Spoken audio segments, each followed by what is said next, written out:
Morning ಜೊತೆ. Good morning ಬಾ. ಏನು ಬೆಳಗ್ಗೆ ಏನೋ ಮಾಡ್ತಾ ಇದ್ದೀರಾ?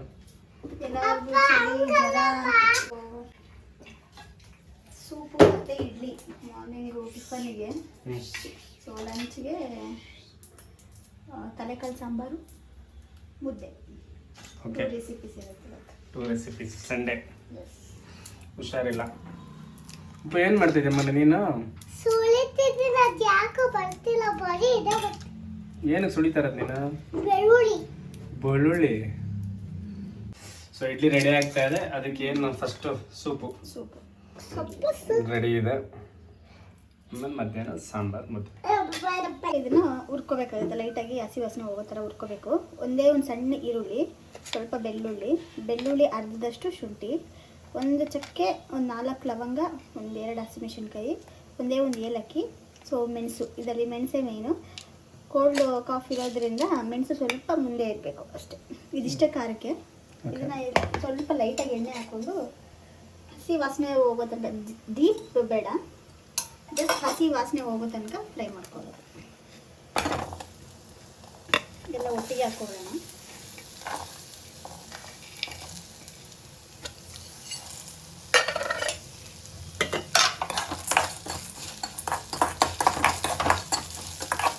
ಸಾಕು. ಮಿಕ್ಸರ್ ಜಾರ್ಗೆ ಶಿಫ್ಟ್ ಮಾಡ್ಕೊಳ್ಳೋಣ. ರುಬ್ಬಿದ್ಮೇಲೆ ಸ್ವಲ್ಪ ಕೊತ್ತಂಬರಿ, ಸ್ವಲ್ಪ ಪುದೀನ ಹಾಕೊಂಡು ಫೈನಾಗಿ ಫುಲ್ಲು ಪೇಸ್ಟಾಗಿ ರುಬ್ಬಬೇಕು. ಎಷ್ಟು ಪೇಸ್ಟ್ ಆಗಿದೆ ಇಷ್ಟ. ಒಗ್ಗರಣೆಗೆ ಇಟ್ಕೊತಾ ಇದ್ದೀನಿ. ಸೊ ಕುಕ್ಕರ್ ಹೀಟ್ ಆಗಲಿ. 2 ಸ್ಪೂನ್, ಜಾಸ್ತಿ ಎಣ್ಣೆ ಬೇಡ, ಲೈಟಾಗಿ ಸ್ವಲ್ಪ ಆನಿಯನ್, ಇದು ಫ್ಲೇವರ್ಗೋಸ್ಕರ. ಲೆಗ್ ಇದು ಫುಲ್ ಯಾಕೆಲ್ಲ ಕಟ್ ಮಾಡಿರೋದು? ಕಟ್ ಮಾಡಿರೋದು ಯಾಕೆ ಅಂದರೆ ನಮ್ಮ ಯಜಮಾನ್ರಿಗೆ ಉದ್ದ ಇದ್ದರೆ ಅದು ಇಷ್ಟ ಆಗಲ್ಲ. ಅದು ಒಳಗಡೆ ಇರೋದೆಲ್ಲ ರಸ ಇಳಿಯಲ್ಲ ಸೂಪ್ಗೆ ಅಂತೇಳಿ ಅವ್ರಿಗೆ ಈ ಥರನೇ ಇಷ್ಟ. ಯೂಶಲಿ ಕಟ್ ಮಾಡಿದ್ರೆ ನೀಟಾಗಿ ಬೇಯೋದಾಗಿರಲಿ ಅಥವಾ ಫ್ಲೇವರ್ಸ್ ಎಲ್ಲ ಚೆನ್ನಾಗಿ ಬಿಡುತ್ತೆ. ಅದ್ರೊಳಗೆ ಇರೋದೆಲ್ಲ ನೀಟಾಗಿ ಬಿಡುತ್ತೆ. ನೆಕ್ಸ್ಟ್ ಇದನ್ನು ಹಾಕ್ಕೊಳ್ತೀನಿ. ಟೋಟಲಿ ಇದು 4 ಲೆಗ್ಸ್ ಇದ್ದಾವೆ. ತುಂಬ ಎಳೆ ಕಾಳು ಬಂದಿದ್ದಾವೆ, ಸಣ್ಣ ಇದ್ದಾವೆ. ಬಲ್ತಿರೋದಾದರೆ ಅದು ಬೇಯೋಕ್ಕೆ ತುಂಬ ಟೈಮ್ ತಗೊಳುತ್ತೆ. ಸೊ ಇದು ನೋಡೋಣ ಎಷ್ಟು ಬೇಗ ಬೇಯುತ್ತೆ ಅಂತ. ಉಪ್ಪು ಸ್ವಲ್ಪ ಹಾಕೋತೀನಿ, ಲಾಸ್ಟಲ್ಲಿ ನೋಡ್ಕೊಂಡು ಬೇಕಾದರೆ ಆ್ಯಡ್ ಮಾಡ್ಕೊಳ್ಳೋಣ. ಕರ್ಬೇವಿನ ಸೊಪ್ಪು,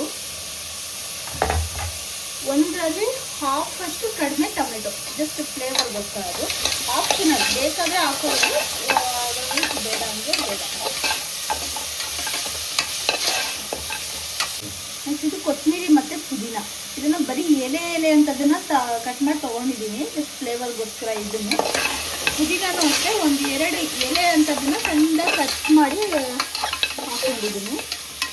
ಇದೊಂದು ಸ್ವಲ್ಪ ಸ್ಮೆಲ್ ಹೋದ್ಮೇಲೆ ರುಬ್ಬಿರುವಂಥ ಮಸಾಲೆನ ಹಾಕ್ಕೊಂಡು ಫ್ರೈ ಮಾಡ್ತೀನಿ. ಮಸಾಲೆನ ಹಾಕೋತಾ ಇದ್ದೀನಿ. ಗಮ್ಮಂತ ಇದೆಲ್ಲ ಪೆಪ್ಪರ್ ಸ್ಮೆಲ್ಲು ಚೆನ್ನಾಗಿ. ಸೊ ಇದ್ರ ನೀರನ್ನೇ ಹಾಕೋತಾ ಇದ್ದೀನಿ. ನಿಮಗೆ ಇದಕ್ಕೆ ಎಷ್ಟು ಲಿಕ್ವಿಡ್ ಬೇಕೋ ಅಷ್ಟಕ್ಕೆ ನೀವು ನೀರು ಆ್ಯಡ್ ಮಾಡ್ಕೋಬೋದು.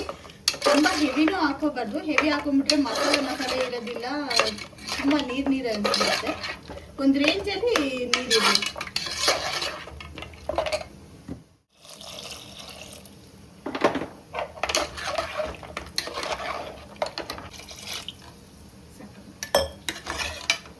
ಇಷ್ಟು ನೀರು ಹಾಕೊಂಡಿದ್ದೀನಿ.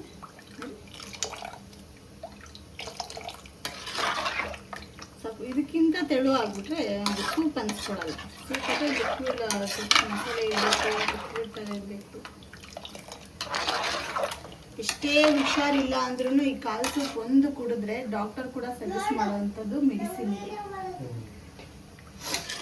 ತುಂಬ ಹೆಲ್ಪ್ಫುಲ್ ಆಗುತ್ತೆ ಇದು. ಆ್ಯಕ್ಚುಲಿ ನಮ್ಮ ಮಾವರು ಆಲ್ಮೋಸ್ಟ್ ಅವಾಗ ಒಂದು ಟೈಮ್ ನನಗೆ PUC ಏನಾಯಿತು, ಹುಷಾರಿಲ್ಲದಾಗ ಒಂದು 15 days ಹಾಸ್ಪಿಟಲೈಸು, ದೇವಸ್ಥಾನ ಎಲ್ಲ ಸುತ್ತಾ ಇದ್ದಾಗ ನಮ್ಮಲ್ಲಿ ವಾರದಲ್ಲಿ 1 ದಿನ ಅಥವಾ 2 ದಿನ ಕಂಪಲ್ಸರಿಯಾಗಿ ಸೂಪು ಮತ್ತು ತಲೆಕಾಲು ಅವ್ರು ಫುಲ್ಲು ಸುಸ್ತಾಗ್ಬಿಟ್ಟಿದ್ರು. ಆಲ್ಮೋಸ್ಟ್ ಒಂದು 4-5 ತಿಂಗಳು ಅಥವಾ 6 ತಿಂಗಳು, ವಾರದಲ್ಲಿ 1 ದಿನ 2 ದಿನ ಅದು ರೆಗ್ಯುಲರ್ ಆಗಿ ಕೊಟ್ಟನೆ ಅವ್ರು ಫುಲ್ ಮತ್ತೆ ರಿಕವರ್ ಆಗಿದೆ. ಅಂದ್ರೆ ಅಷ್ಟು ಸ್ಟ್ರಾಂಗ್ ಇರುತ್ತೆ ಇದು ಬಾಡಿಗೆ. ಡಾಕ್ಟರ್ ಕೂಡ ತುಂಬ ಸಜೆಸ್ಟ್ ಮಾಡ್ತಾರೆ. ಜಾಯಿಂಟ್ ಪೈನು ಎಲ್ಲ ಅದಾಗಿದೆ. ನೆಕ್ಸ್ಟ್ ಕುಕ್ಕರ್ ಮುಚ್ಚಿ ಎಷ್ಟು ಕೂಗಿಸ್ಬೇಕಿದು? ಇದು ನಾರ್ಮಲ್ ಆಗಿ 5 to 10 ಕೂಗಿಸ್ಬೋದು. ಅದು ಲೆಗ್ ಎಷ್ಟು ಇದೆ ಅನ್ನೋದ್ರ ಮೂಲಕ, ಲೆಗ್ಗು ಎಳೆದ ಬಳ್ತಿರದ ಅನ್ನೋದ್ರ ಮೇಲೆ ನಾವು ಕೂಗಿಸ್ತೀವಿ. ಇದನ್ನ ಮುಚ್ತಾ ಇದ್ದೀನಿ. ಸೂಪ್ ಇನ್ನು ಕಾಲು ಗಂಟೆ ಅರ್ಧ ಗಂಟೆ ಸೂಪ್ ರೆಡಿ. ಆ ಕಡೆ ಇಡ್ಲಿ ರೆಡಿ. ಎಸ್ ಇದೆ ನೋಡಿ, ಏರ್ ಔಟ್ ಆಗಿದೆ. ಸೊ ಓಪನ್ ಮಾಡೋಣ. ಓಪನ್ ಮಾಡೋಣ. ಇಟ್ಕೊ, ನೀನು ಇಟ್ಕೊ. ಬಾಯ್ ನೋಡಿ, ಸಖತ್ತಾಗಿದೆ. ಚಳಿಗೆ ಫರ್ಮೆಂಟೆಡ್ ಆಗಿಲ್ಲ ಹಿಟ್ಟು, ಅಂದರೆ ಉಬ್ಬಿಲ್ಲ. ಬಟ್ ಆದರೂ ಇಡ್ಲಿ ಮಾತ್ರ ಚೆನ್ನಾಗಿ ಬಂದಿದೆ. ಹೆಂಗಿದೆಪ್ಪ? ಚೆನ್ನಾಗಿದೆಪ್ಪ.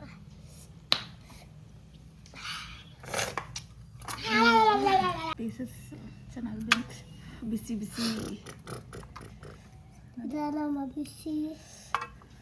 ಚೆನ್ನಾಗಿದೆ. ಅಪ್ಪ ಟೇಸ್ಟ್ ನೋಡಿ.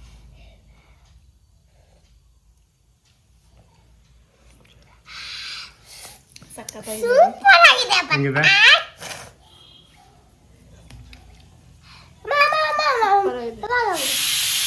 ಹೋಟ್ಲಿಗೂ ಏನು ಕಡಿಮೆ ಇಲ್ಲ. ಸೂಪ್ ಫ್ಲೇವರ್ ಮಾತ್ರ ಅಲ್ಟಿಮೇಟ್ ಆಗಿದೆ. ಮಸ್ಟ್ ಟ್ರೈ ಅಂತ ಹೇಳ್ಬೋದು. ನಿಮ್ಮ ಮನೇಲೂ ಟ್ರೈ ಮಾಡಿ, ಸ್ವೀಟ್ನ ಹಾಕ್ಬಿಟ್ಟು ಹೆಲ್ತಿಯಾಗಿರಿ. Thank you for watching.